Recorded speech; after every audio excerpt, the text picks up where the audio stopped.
order to grow as a person, I had to do what was uncomfortable because your voice matters, because your voice is important. And so show up, stand up, and speak up because you matter. Hey everyone, I'm Angeline Constantinou, and this is Her Unapologetic Voice. This podcast was created for women who lead but are done leading from apology. Here we have real, unfiltered conversations about boundaries, truth, and confidence. The kind of talks that remind you your voice is not something you find once, it's something you build. Every episode will give you something real to take with you, whether it's a boundary script, a reflection tool, or simply the courage to say what you really mean. So if you're ready to lead from your truth, not from approval, this is your space. Your unapologetic voice starts here. Welcome back to Her Unapologetic Voice podcast, the podcast where we stop shrinking, stop settling, and start speaking the truth about what it really takes to heal, rise, and reclaim your power. This is the space for women who are done apologizing for their standards, done minimizing their needs, done abandoning themselves in the name of love. Because here's what I know, you can survive and thrive after divorce, and you can thrive after heartbreak. You can survive betrayal and thrive. But the real transformation begins when you stop asking. Dating and love at last. Sandy Weiner will be coming to the stage in 1 minute. Let me just introduce her. Sandy's work empowers women, especially those dating later in life, to make healthier decisions in love, communicate with clarity, and build relationships rooted in self-worth, not scarcity. Today, we're diving into the defining moments that shaped her leadership and purpose, the boundaries that changed everything, and the challenges women must overcome to stop repeating old patterns. So if you are ready to date without losing yourself, if you are ready to set standards without guilt, if you are ready to step into love from wholeness instead of wounds, this conversation is for you. Without further ado, Sandy, welcome to the stage. Thank you so much, Angeline. Great to have you here with us today on our podcast on Her Unapologetic Voice. So tell me, what is the time where you are? It is 1:22 in the East Coast. Yeah, same here. And we had the pleasure of connecting on LinkedIn. Today, we're going to be talking about becoming a woman of value. I know that you are a TEDx speaker, dating relationship coach, and author of Becoming a Woman of Value. Tell us about your story. What inspired you to start this movement for women, especially, like for myself, I'm 62, but young at heart, but like women later in life, what inspired you to start this movement? Probably I would say my divorce, but it happened. There's a lot that happened before the divorce that also inspired me. I grew up in a home with parents who were fairly dysfunctional, as many of us have. I did not know how to start a relationship in a healthy way. I chose a partner who I thought would be safe for me. I had gotten my heart broken right before I said yes to him. That's what I talk about in my TEDx. I talk about how I used to be a Tootsie Pop, and that metaphor came to me because there was a man who I had gone on a date with after my divorce, and he said, I'm like a Tootsie Pop. I'm tough on the outside and I'm soft on the inside. And I said to myself, no, I'm a Tootsie Pop too. That's actually not a good thing. That's kind of thing like you like those teddy bear men who are like really tough on the exterior. And a lot of women are also tough on the exterior, and they are mushy on the inside, meaning they don't have their values clear. They don't have their boundaries clear. And those were the kinds of things that I started to realize after my divorce, after 23 years and several children, that I needed to learn how to be better with myself, a better relationship with myself and then better with dating. The foundation begins with valuing yourself. I wrote Woman of Value, Becoming a Woman of Value, for that reason, because I started to come up with how to show up, stand up, and speak up. Those were the three tenets and the pillars. I actually have another podcast called the Woman of Value podcast that I stopped recording because I've been recording the last First Date Radio podcast for 13 years. Women of Value podcast went on for 4 years, I think. And then I was like, I can't do 2 podcasts and run a business and have a family and do everything. I wrote 2 more books. I have Choice Points in Dating, which is a book that is really a guidebook to how to date with dignity. And then Love at Last, which is sort of the story that happens after you follow these steps, then you can have a relationship that lasts later in life. And these are true stories of 18 couples. Some I've worked with, some were podcast guests, some were people who were in my Facebook group, Your Last First Dates. That experience of being in the wrong relationship, trying to heal a person who was not willing to heal, trying to make a relationship work where it couldn't work, having my needs not met, having my voice silenced, like you spoke about at the beginning. I was shut down. Every time I would speak up to other people, he'd be embarrassed. And I knew I was doing the right thing, and I couldn't fully be myself in that relationship. I finally decided that I had to save myself, and I got out of that marriage, and then the work begins. So it's like, it's not just his fault. I chose him. I chose to stay for a long time. I take full responsibility for that. I grew, I became a coach, and I love what I do. I help other women and men to get stronger within, to be really clear. Who am I? What do I want in life? Absolutely will not work for me. How do I end things quickly, kindly? I could go on and on, but that was a pivotal moment for me. Wow, amazing. What made you decide I'm done settling? What was that moment? I had wanted to get divorced pretty early on, and I have this fighter in me that says, oh, you can make it work. I think like so We many all do. people, Same it's like, here. yeah. So like, how can I work harder to make it work? And so we went to therapy and we tried all the things, but it was really just me doing the work, because he would say, well, you come from a dysfunctional family. I don't, which is not true. You're the crazy one. You have to do the work. You're the one. I knew that wasn't true, but I had gone to a friend of mine who was a lawyer, a divorce lawyer. And she said to me, if you can stick it out until your youngest is out of high school, try to do that, because I have seen the worst things happen to children.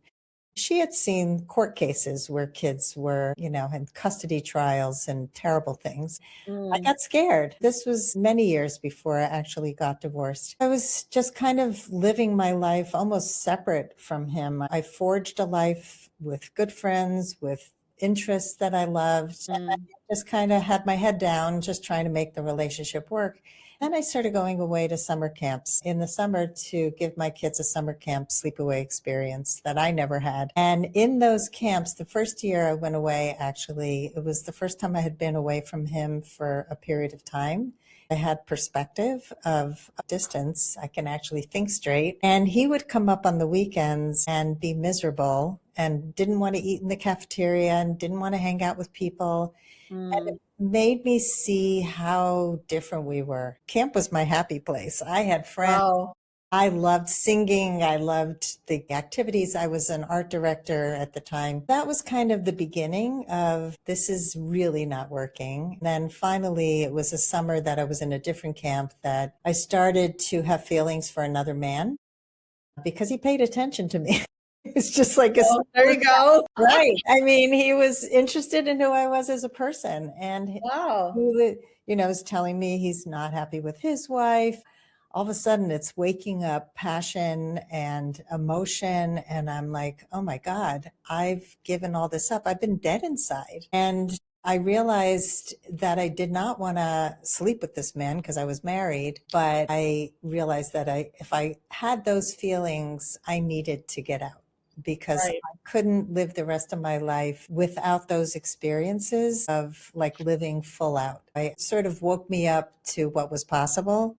even though he was not possible, the feeling was possible of connecting with somebody deeply who could see me. That's great. That's amazing. How did your own love story shape your coaching philosophy? Well, I got into a few relationships after my divorce, Okay. some amazing people. I saw that there are some really kind, loving people who are, just much more open, much more willing to try things that I had never been able to get my husband to try. I mean, just he was a creature of habit. And at the time when I met him, he was also a really interesting person. I have to say, I'm not throwing him under the bus. He's a comedian and a puppeteer. And I was an artist. We were working together creatively. That was the best part of our relationship. We complemented each other in that way. That's And good. he was on national television. I got to be a comedy writer. I got to be a director.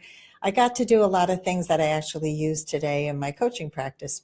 He was a creature of habit. He would want to go visit his parents every Sunday, and he would not want to really go and do interesting things that I wanted to do. Meeting people who wanted to travel and who wanted to do fun things and wanted to explore sexually in ways that I had never even thought of, because you're in one relationship your whole life.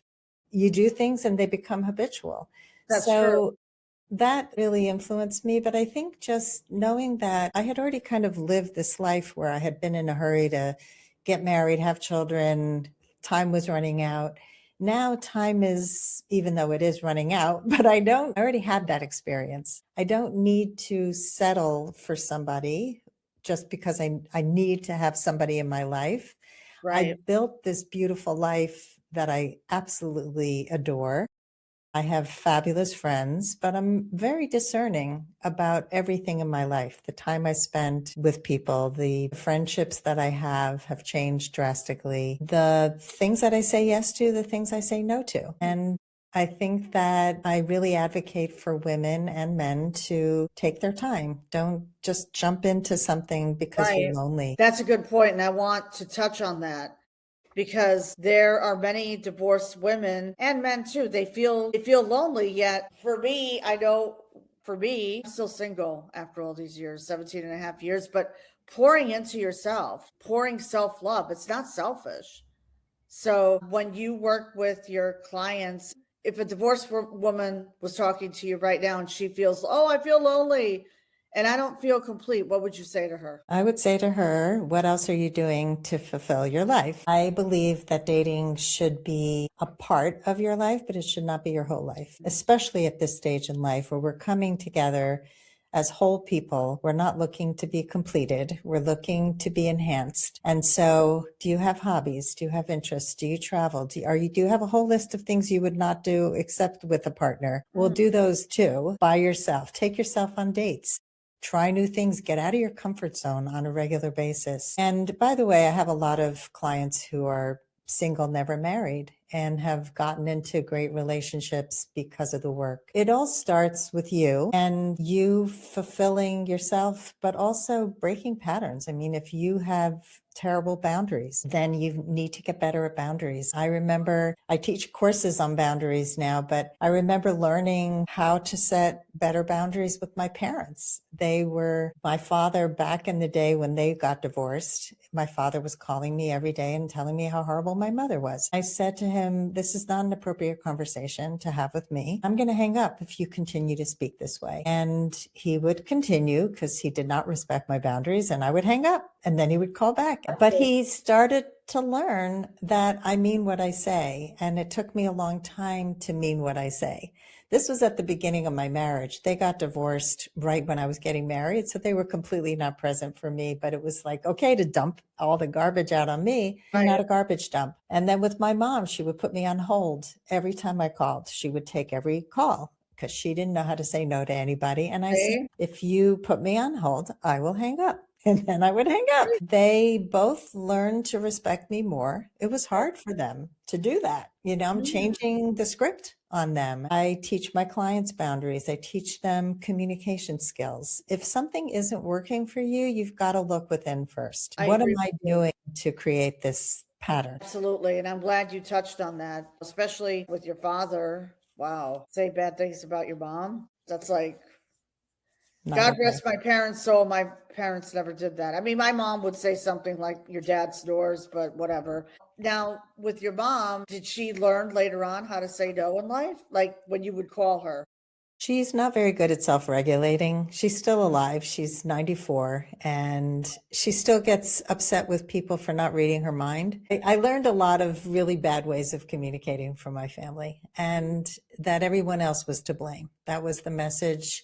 Everyone's out to get you. Men are lazy, men See? suck. Yeah, You have to look at those beliefs, those Mm. limiting beliefs that have the way we see people, the way we do things. And she actually said to me one day, I wish I knew how to communicate like you. She said, I never had the courage to say the things that you say. Never thought I'd hear that from her, but it was a Wow. really nice thing that she recognized that it's important to empower yourself and not to feel That's like a good. victim. Exactly. And God bless your mom. She's 94. That's amazing. That's great. She learned a lot from you then, correct? But So, still, it's a shame though. It's like everyone, yourself, that's to blame. mhm. Everyone else. Well, I mean, look, recognize if somebody's not a good person in your life and walk away. Mm. But if you want something from someone, you have to ask for it. You can't expect things without speaking up and asking for what you want. And then if somebody doesn't listen, doesn't respect, then you have data, which is important. You want to be collecting data on people as you get to know them, whether you're dating or in a friendship, people are inconsistent, that's data. And then you just, like, I have a child who constantly says, can you believe that person did that? And I'm like, yeah, because that's all they've ever done. How do we shift from blaming others into taking ownership? Well, I think pause, first of all. Okay, I agree. Pause and ask yourself, what is my share and what is their share? If you're going to be honest with yourself, you're going to see, let's see, was I clear? Did I say what I had to say? Did I not follow through with what I said? Sometimes we say, if you do that again, I'm going to hang up, and then you don't hang up. You're already showing that your boundaries are fuzzy. They're porous. It's okay to push them again and again and again, because you're going to weaken. I just had this conversation with my mother's aide who lives with her. She is planning a trip and she's going to leave her with a friend of hers who my mother never met. My mother has this idea that she doesn't need anybody, which isn't true. She's not being honest with herself. She says to this woman, you go, it's okay. You can go away for a week. I'll be fine. And the aide feels guilty for going away. And how am I going to insist that she have this person? And I said, you have to get stronger with your convictions. I said, my mother's like a toddler. If you had a 3-year-old and the 3-year-old said, I'm not eating or I'm not going to preschool, would you just say, fine, okay? Because she was ready to cancel her trip because my mother didn't want to have this person. I said, you need to take care of yourself and you need to do what you need to do. And so my mother is going to have to get used to it, because you're going to stick to your guns with kindness, just like you would with a 3-year-old. You're not going to force anything, but you're going to be firm. That combination of firm and loving is what makes boundaries stick. There you go. I'm glad you touched on that. What is the challenge that you overcame and the lessons others could use? One of my biggest challenges in life was my first child was born with a genetic disease. I had no idea until he was born, and they still didn't know it was genetic. They actually thought it was a congenital disease because he was born with a lot of birth defects. My husband fell apart, completely shut down, deferred to me on everything. He said, you're better at medical stuff, so you take care of everything. And I became better at medical stuff because he was not stepping up and I was going to advocate for this child no matter what. Right. And what I learned was, first of all, without any medical background and without the internet, because this is the 1980s, he was born in 86. I had to go to libraries to look up stuff. His disease was extremely rare. I was the one who advocated for more testing because I didn't believe that it was congenital.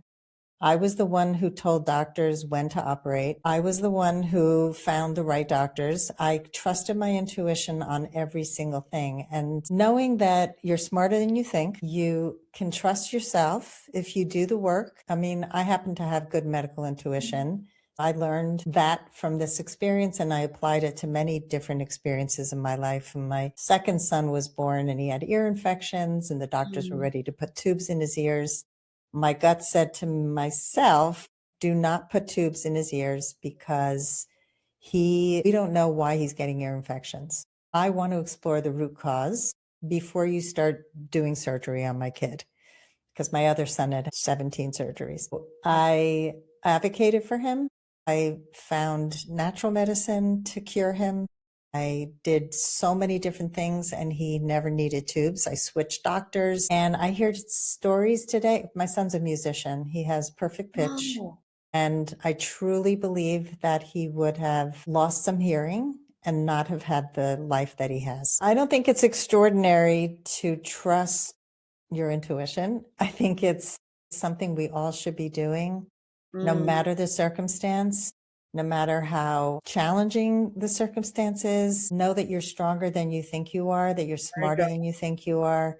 And don't let doctors talk down to you. Don't let people in power talk down to you and say, well, who are you? You don't have a medical degree. I knew more than the doctors. You don't need a PhD. This is all life experience. I mean, there's stuff I certainly didn't know. I couldn't do surgery, but I did understand. I understood how his body worked. I understood that if you don't understand a root cause of something, then you're going to just be putting Band-Aids on it. And I feel like that's true for all parts of our lives. You know, when we're trying to date again, if we just put a Band-Aid on it by getting a new haircut and getting some nice clothes, you're going to date the same person with a different face over and over again.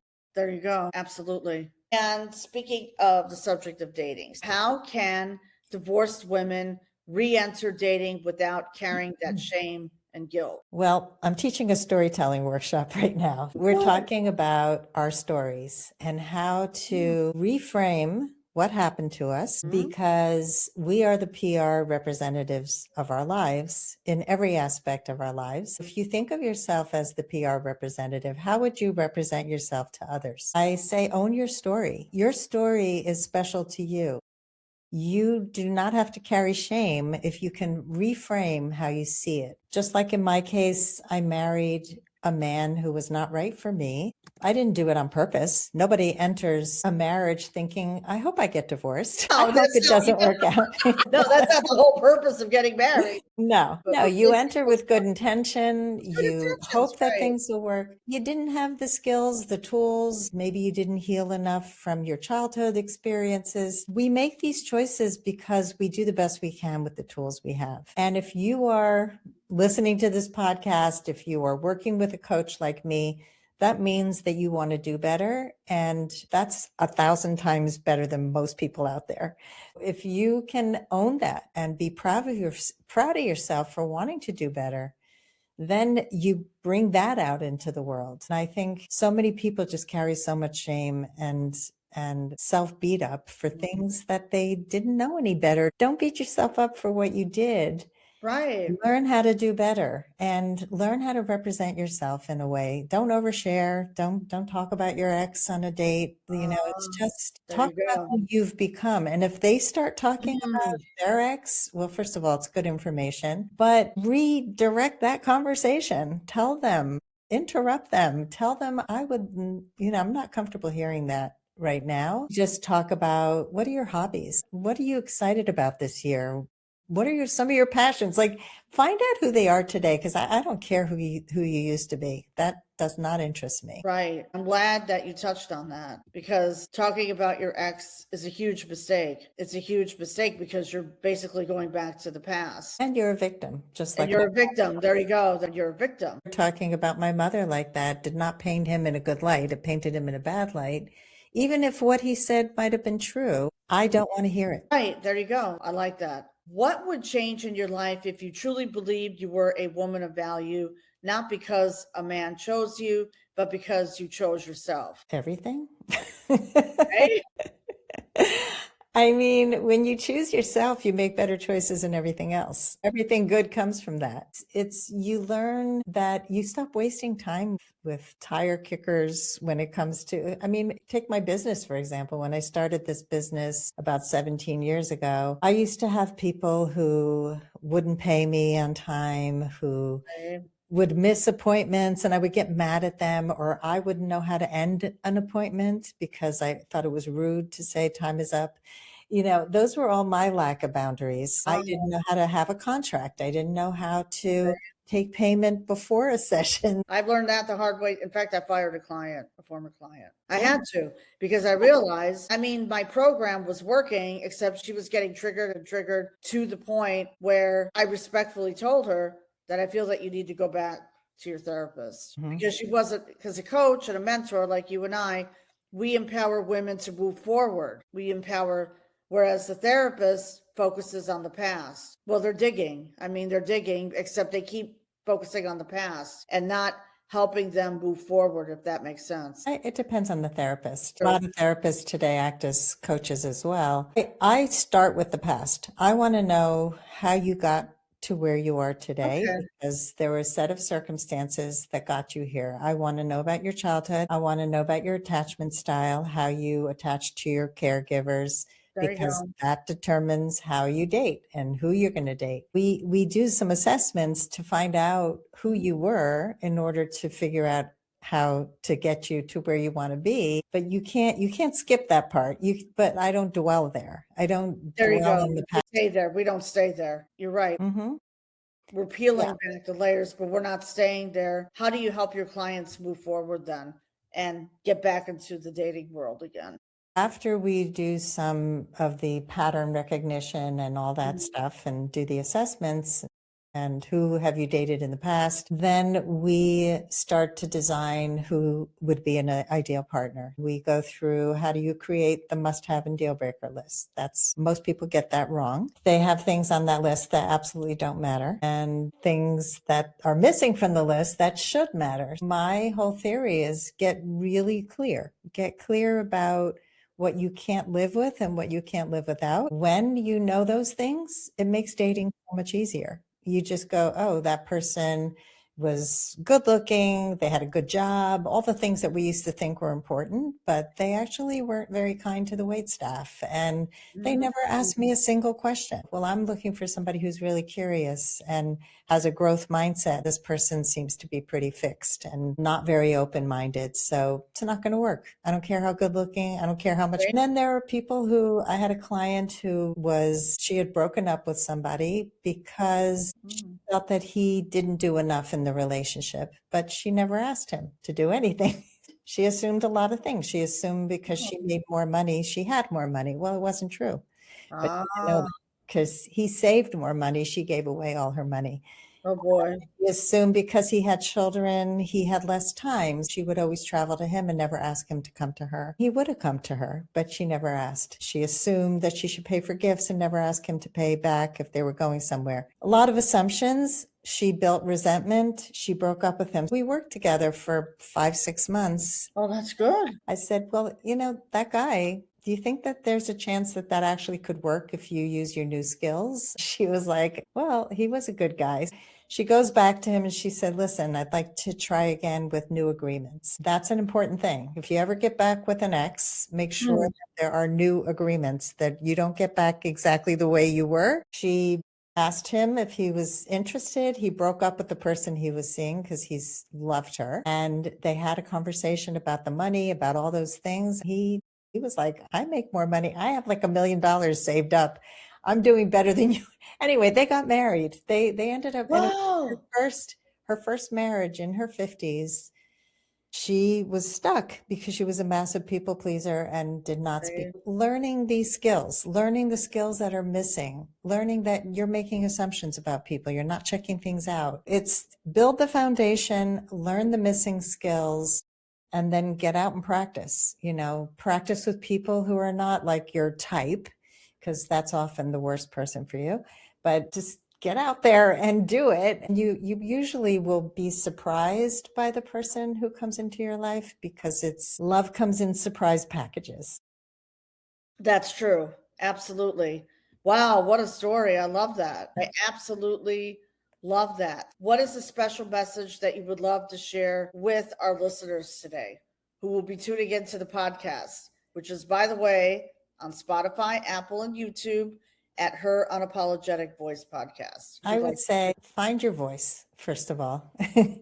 Find your voice. Don't apologize for it. One of my biggest areas of growth was speaking in public. I was never a public speaker. I was the person in the school play who had like the smallest role possible, 3 words to say. And I realized that in order to grow as a person, I had to do what was uncomfortable. And that included saying yes to a TED Talk, saying yes to getting up on stages, saying yes to having a podcast, 2 podcasts for the past 13 years, a YouTube channel. I mean, just getting out there and putting yourself out there because your voice matters. It's not because you want to tell everybody how fabulous you are. It's because you have a message. It's because your voice is important. And so show up, stand up, and speak up because you matter. There you go. There you go. Show up, unapologetic, stand up. I love that. Now, where can people reach you? You can go to my website to lastfirstdate.com, and I have a Facebook group for any women over 40 who would like to join us. It's a fabulous place for positive support. And that's at Your Last First Date on Facebook. You can listen to my podcast, Last First Date Radio, on all the platforms. I'm also on YouTube, Instagram, everywhere. Come and find me, connect. I would love to talk to you. All the links will be in the show notes. We'll make sure that we have everything correct. I love the name, lastfirstdate.com. I really, really enjoyed this conversation, and this is going to empower many women. We have to replace those lies with the truth. And what a powerful reminder that love isn't about proving your worth. It's about protecting it. So if today's episode stirred something in you, pause and ask yourself, where am I still negotiating my standards? Where am I tolerating what I've already outgrown? Where am I abandoning myself to avoid being alone? Because here's the truth, your voice matters, your boundaries matter, your standards matter. And becoming a woman of value isn't about being perfect. It's about being aligned and being aligned with your truth and being aligned with your healing, aligned with the future you're creating. So if this episode spoke to you, please share this episode with another woman who's ready to stop shrinking in love and stepping up. And if you're ready to go deeper to fully unlock your identity, strengthen your confidence, and build relationships from a place of power, I invite you to connect with me. So on that note, and you can connect with me at letsbreakthesilence.com. I have recently launched a brand new VIP mastermind for women to unlock their identity and confidence and to be liberated so you can feel liberated. Please comment below awaken and I will send you the details. So on that note, please connect with Sandy again. And I want to wish you all an amazing day. Thank you so much for tuning in. This broadcast is coming to a close, and we all wish you an amazing day. Bye for now. Bye. Bye. Thank you for listening to Her Unapologetic Voice. Every conversation here is meant to help you build confidence from the inside out and find strength in your own words. If today's message resonated, follow the show and share it with a friend who's ready to lead from who she truly is. You can also connect with me on social media at Her Unapologetic Voice podcast for updates and behind the scenes insights. Remember, confidence begins when you stop apologizing for your truth and start speaking from it. I'm Angeline Constantinou, and I will see you in the next episode.